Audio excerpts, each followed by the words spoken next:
Manaming Diyos, maraming salamat po. Kasapit kami muli sa oras ng aming pagsamba. Salamat po, Ama, sa pag-iingat mo sa iyong mga anak. Isang linggo na naman ang lumipas sa buhay namin. Hindi mo kami pinabayaan. Araw-araw, patuloy na lumulubha ang iba't ibang uri ng kapahamakan sa daigdig na ito. Maraming mga taong nangapapahamak. Ngunit kami, Ama, opo, maraming mga pagsubok. Pero nabubuhay kami sa ilalim ng iyong pangangalaga. Ito, protektado kami ng iyong mapagpalang kamay. Nabubuhay kami sa pamamagitan ng iyong mga biyaya. Nagpapatuloy kami sa paglilingkod sa iyo. Sa pamamagitan ng lakas na lagi mong ipinagkakaloob sa amin. Kaya hanggang ngayon narito kami, Ama. Patuloy kami sa aming mga pagpupuri sa iyo. Di namin kailanman malilimot ang pagsamba. Di namin ito pababayaan. Di namin tatalikuran. Paano kami tatalikod sa pagsamba sa iyo? Sa pagsamba, narito ka, Ama.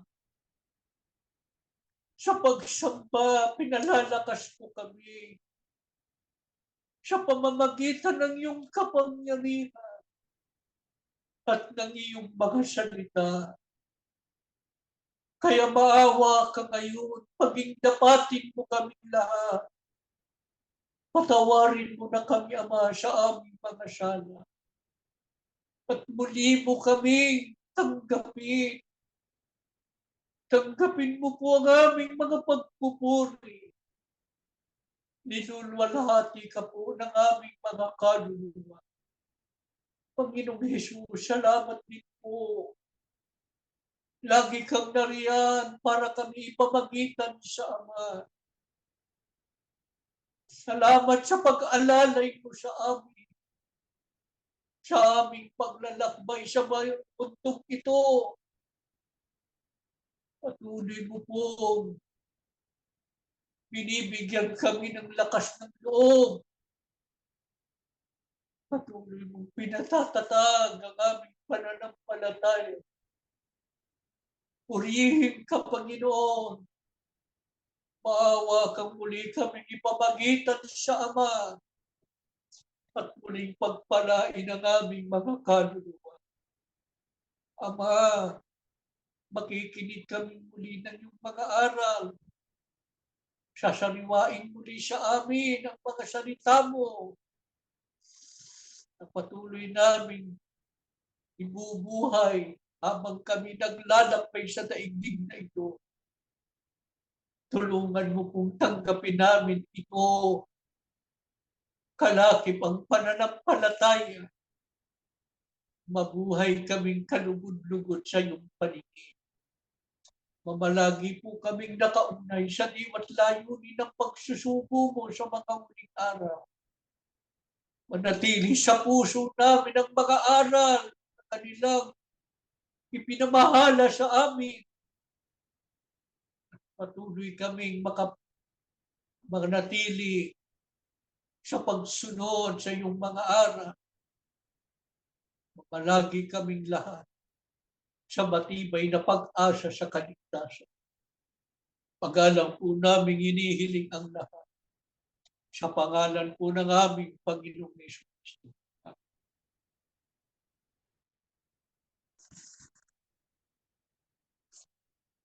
Mga mahal na kapatid, ang ating po pag-aaralan ay hapon sa nanay na kapatid, na may pamaganda, mga may mataas na pagkakilala sa kanilang kahalalan ay nakahandang magtiis at magtiyaga upang hindi mahiwalay sa Iglesia ni Cristo. Ang mga tunay na kaanib sa Iglesia ni Cristo ay hindi po makaiiwas sa mga tiisin sa buhay, sa daigdig na ito. Marami tayong titiisin upang makapanatili sa atin tayo sa ating kahalalan.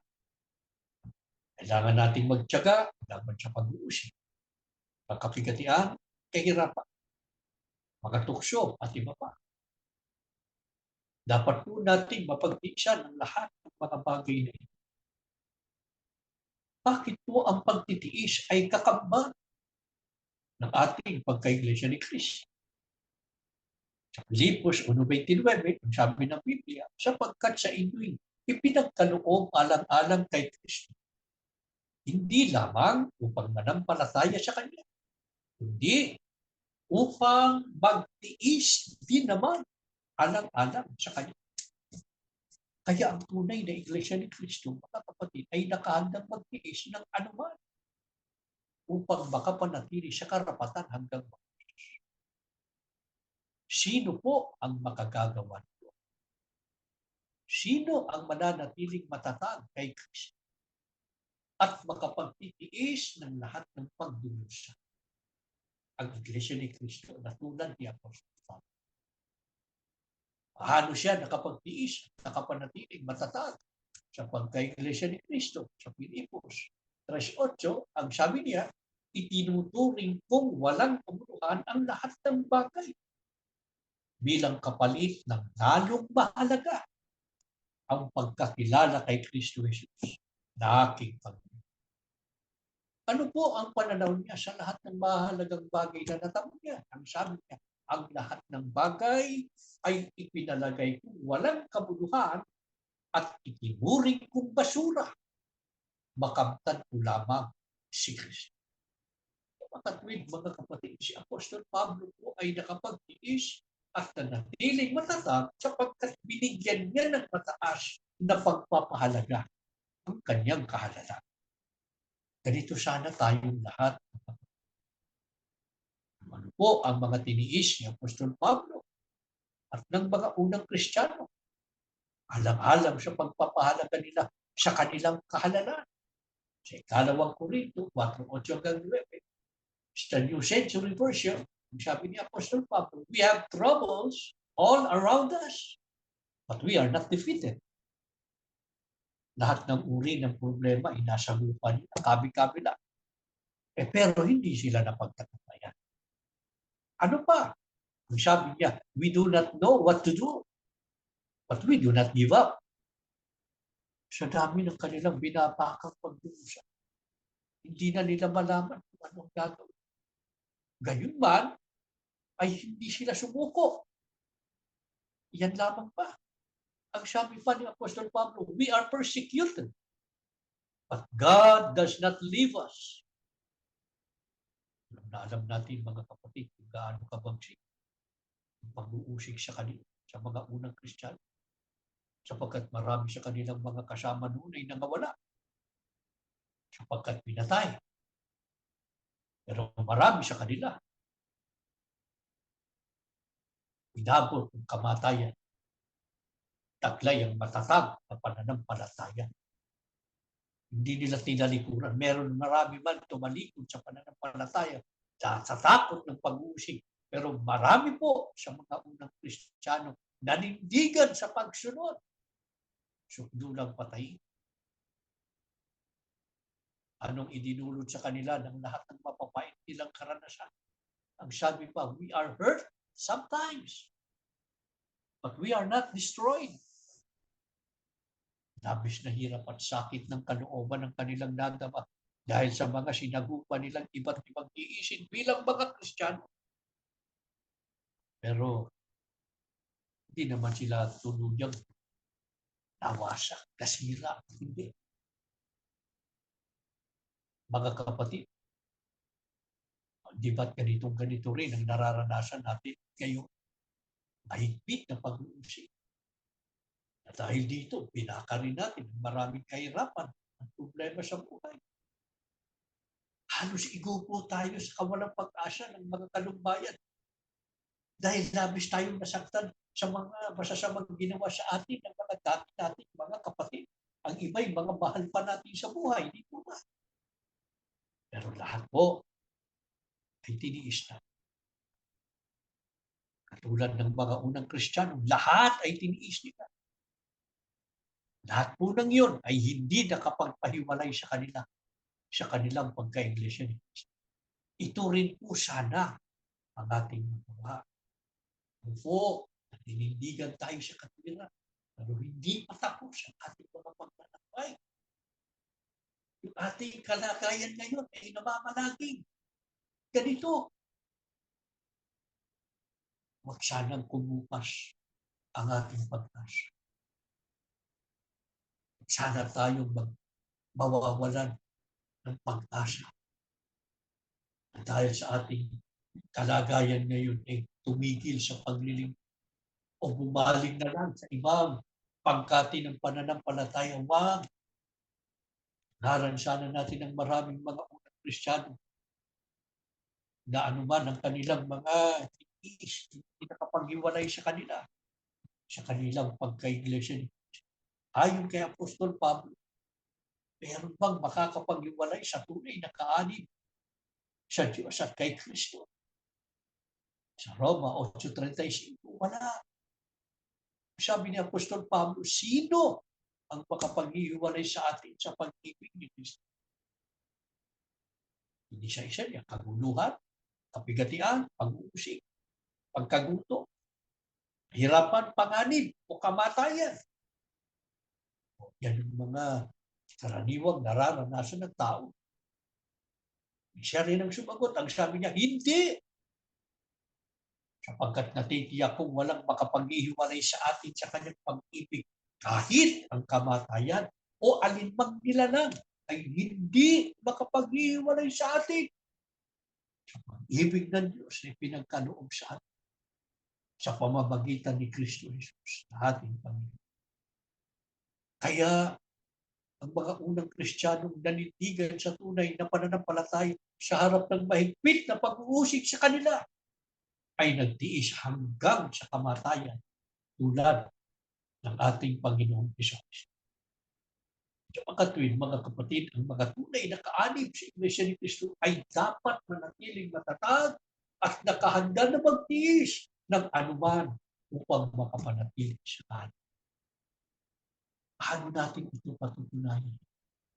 Ayon kay Apostol Pablo, paano makikilala ang mga tunay na kaanib sa Iglesia ni Cristo na matatag sa pananampalataya sa harap ng mga tiisin?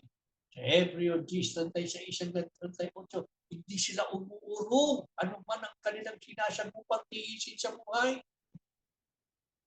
Yan ang mga tunay na kaanib sa Iglesia ni Cristo, matatag sa pananampalataya, hindi umuurong.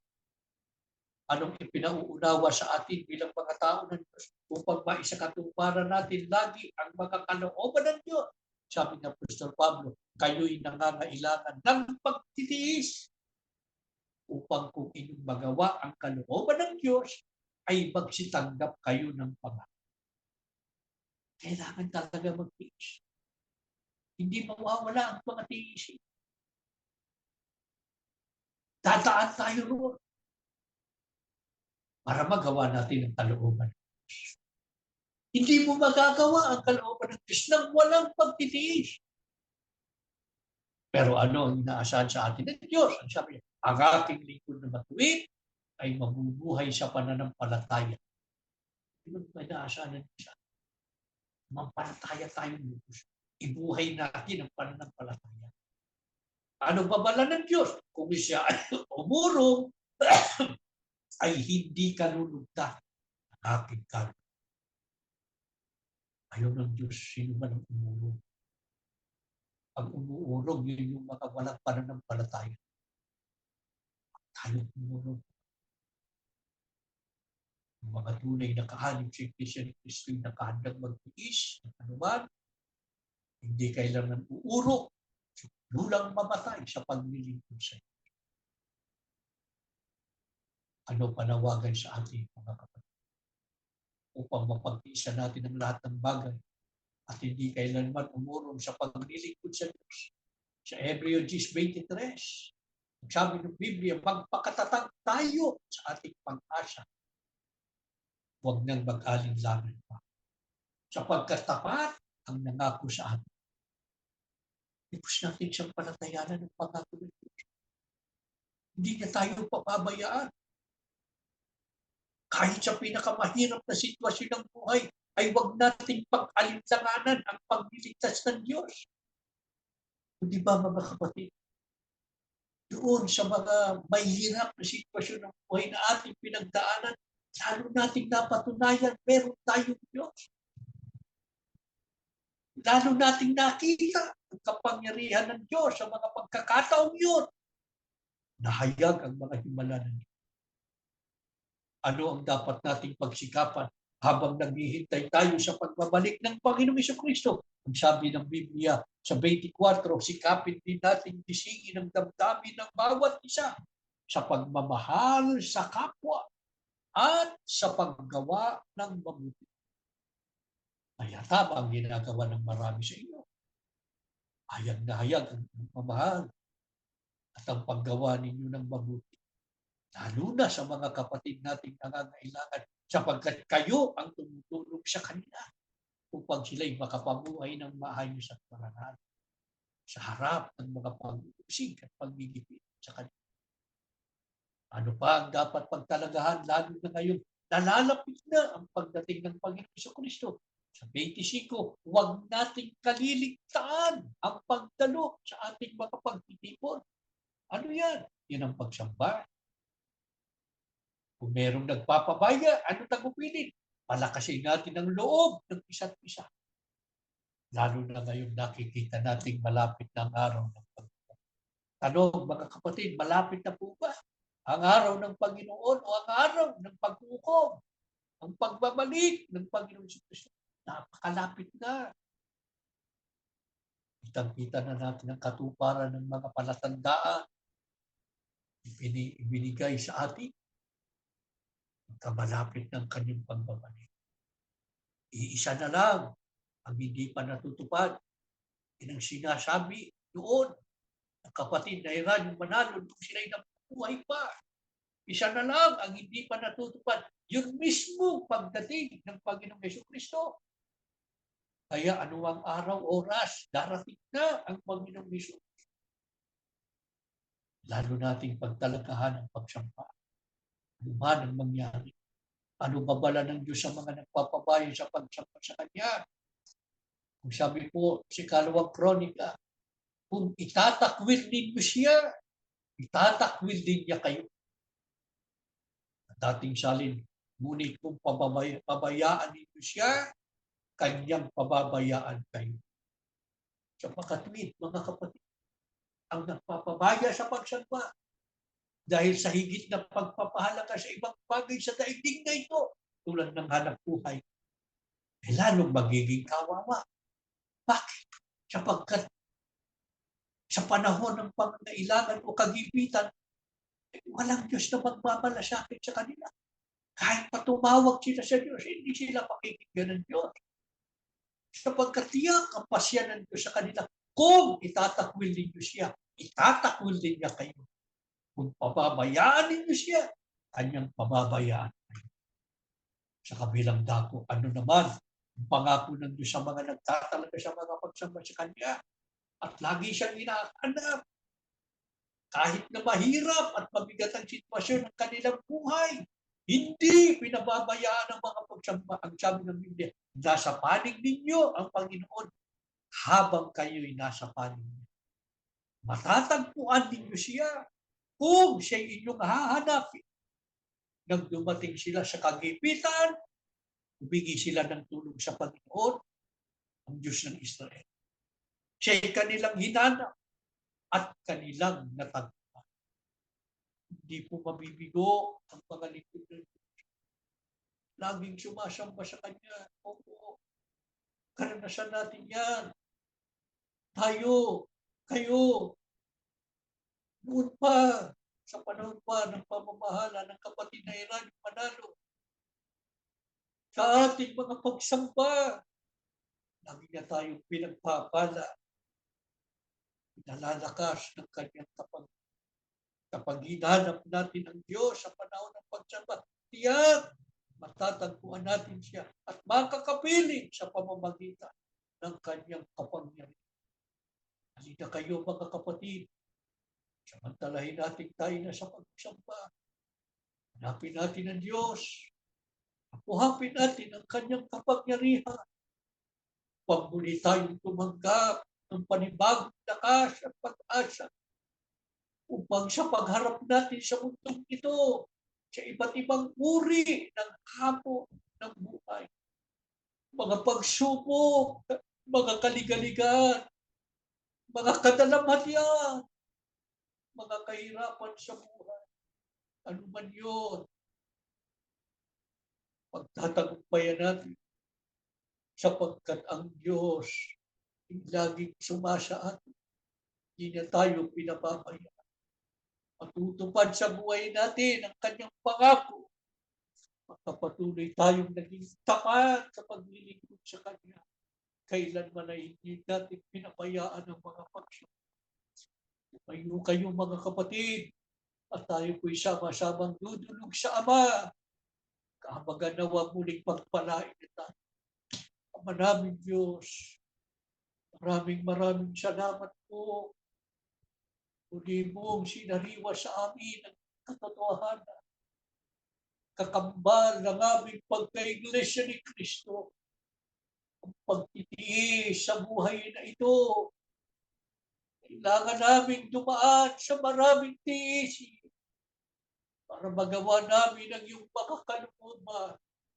Maging dapat kami sa iyong mga pangako, lalo na sa pagtahan sa iyong kaharian.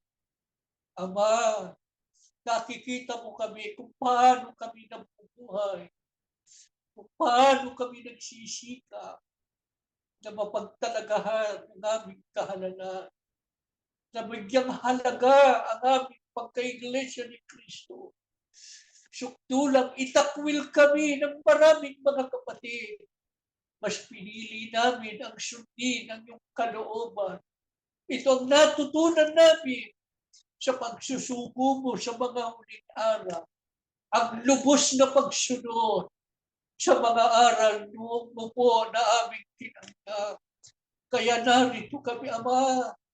Nakikita mo ang aming abang kalagay. Pero buo at matatag ang aming pag-asa. Hindi mo kami pababayaan. Opo, yun ang aming napatunayan sa aming buhay. Hindi mo kami pinabayaan. Hanggang ngayon narito kami, Ama. Sama-sama kaming sumasamba sa iyo. Sama-sama kaming nananalangin. At sa pamamagitan ng tinig na ito, pinaabot namin ang aming kahilingan. Muli mo kaming basbasan. Muli mo pagpalain ang aming mga kanin. Wala kang itatakwil sa amin. Walang uuwi sa amin na hindi kami nakalasap ng iyong pagmamahal. Halika na, Ama, sa aming mga puso. Basbasan mo po bawat isa. Dalawin mo bawat tahanan. Kalingain mo bawat pamilya. Manatili kaming lahat tapat sa pagsunod sa iyo at laging nakatalaga sa paglilingkod at pagsamba sa iyo. Panginoong Hesus, ipamagitan mo po kami sa Ama. Patuloy mo kaming alalayan. Patuloy mo kaming palakasin. Huwag namin malimutan kailanman ang halaga ng aming karapatan. Ang karapatang ibiniyaya mo sa amin. Ang buhay mo'y ipinagkaloob mo alang-alang sa amin. Kaya tulungan mo po kami na magawa rin po namin na kahit ang buhay na ito ay maibigay namin alang-alang sa pagsunod sa iyo. Maging karapat-dapat kaming lahat sa pagmamana ng buhay na walang hanggan. Ama, nagbabalik tawag kami sa iyo. Lubos ang aming pananalig.